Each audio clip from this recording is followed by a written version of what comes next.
Matchday 18 sees Brighton travel to the Emirates Stadium for what promises to be a tense and consequential showdown, one that could significantly impact the Premier League standings. The Seagulls arrive in North London amid a dip in form, having picked up just 2 points in their last 4 matches. They currently sit 9th in the table, but a victory here could propel them as high as 6th, keeping them firmly in the race for European places. Arsenal, meanwhile, will be closely monitoring the outcome of the first match of the day, as it may determine whether a win is required to reclaim top spot. Regardless of external results, this fixture represents a stern test. Brighton have historically been one of Arsenal's most competitive opponents, with the Gunners holding just one more victory than the Seagulls in head-to-head league encounters. With an equal number of wins and draws against Arsenal, Brighton have repeatedly proven capable of pushing Arsenal to the limit, and this encounter is unlikely to be any different. Brighton head into this match without Belieber, who is away on AFCON duty. They may also be missing the experience of Danny Welbeck, a player who has historically enjoyed facing his former club and often rises to the occasions in these fixtures. For Arsenal, Nketiah may still be unavailable, while Martinelli is unlikely to be risked after picking up a knock in the midweek clash. The back four is expected to remain unchanged from that match, and the first-choice midfield trio should also start this game. Up front, it's unlikely that Jesus will be rushed back into the starting lineup. Instead, Arsenal are expected to continue with Saka, Gyokeres, and Trossard leading the attack.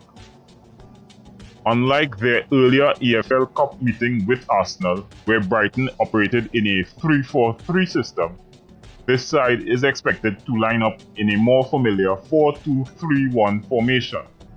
They build from the back using their central defensive pairing alongside one of their holding midfielders, with the primary objective of progressing the ball into the wide areas. Once the winger receives possession, the focus shifts to either unbalancing the defensive line or beating their marker directly, creating opportunities for the 3 or 4 attackers positioned in and around the penalty area. When defending, Brighton employ aggressive man-oriented pressing in the opponent's half, aiming to disrupt build-up play and force long balls. Once the opponent advances into Brighton's half, the Seagulls retreat into a compact back four, staying play toward the flanks while working to isolate the creative players in central areas.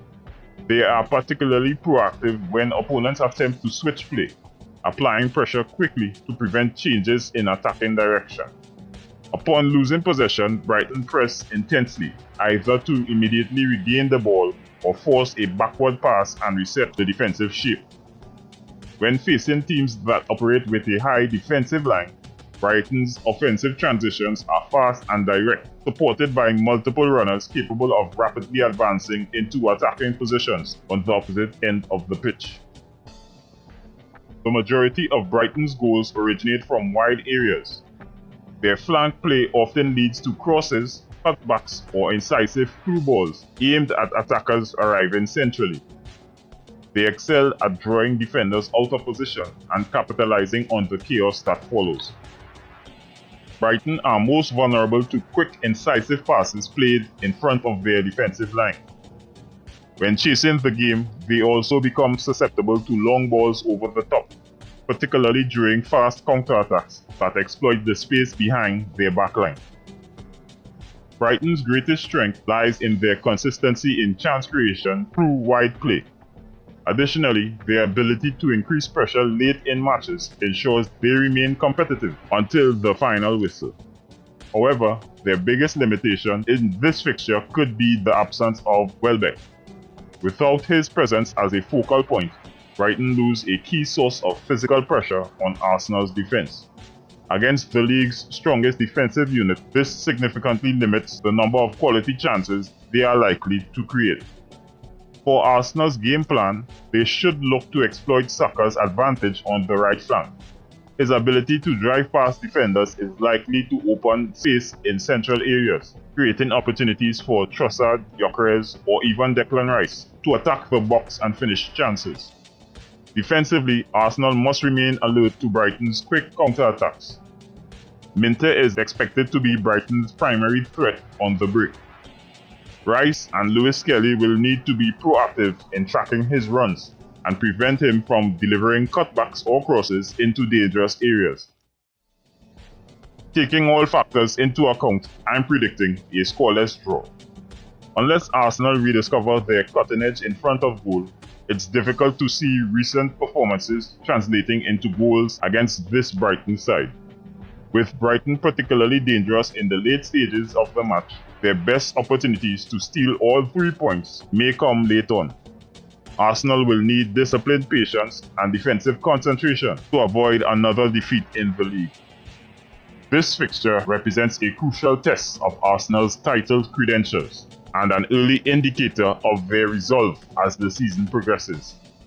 With Man City hitting peak form, Arsenal must quickly rediscover their rhythm if they are to maintain their place at the top of the league. If you enjoyed this breakdown, don't forget to hit like and subscribe for more Arsenal analysis. Thanks for watching, and I'll see you in the next video.